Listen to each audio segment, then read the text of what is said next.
দেখুন induction cooker পাওয়ার repair কীভাবে করবেন এই ভিডিও দেখার জন্য মোবাইলটাকে ঘুরিয়ে নিন। আমি এই পাওয়ার প্লাগটি লাগিয়ে দিচ্ছি। এখানে ইন্ডাকশন কুকারের ডিসপ্লেতে কোনো আলো নাই, এর মানে এইটি পাওয়ারের প্রবলেম। প্লাগটি খুলে নিচ্ছি। আপনারা কীভাবে রিপেয়ার করবেন আমি দেখিয়ে দিচ্ছি এই ভিডিওতে। আমাদের চ্যানেলে সবসময় শিক্ষণীয় ভিডিও দেওয়া হয়, তাই চ্যানেলটি সাবস্ক্রাইব করে রাখুন, কাজে আসবে।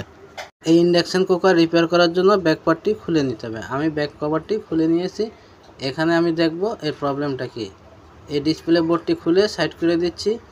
এই কয়েলের নিচেই সার্কিট বোর্ডটি লাগানো থাকে, দেখেন এখানে সার্কিট বোর্ডটি লাগানো আছে। এখানে হিট চিনে যে স্ক্রুপ আছে স্ক্রুপটি খুলতে হবে এবং এই সার্কিটের সাথে যে স্ক্রুপটি আছে এই স্ক্রুপটাও খুলে নিতে হবে। এরপরে পিসিবিটাকে বের করতে হবে এই বডি থেকে। তারপরে দেখব আমরা যে এর প্রবলেমটা কি। দেখতে পাচ্ছেন এখানে যে এসি কর্ড থাকে এই এসি কর্ডটি স্পার্ক করে কেটে গেছে এবং এখানে যে ক্লিপ থাকে ক্লিপটি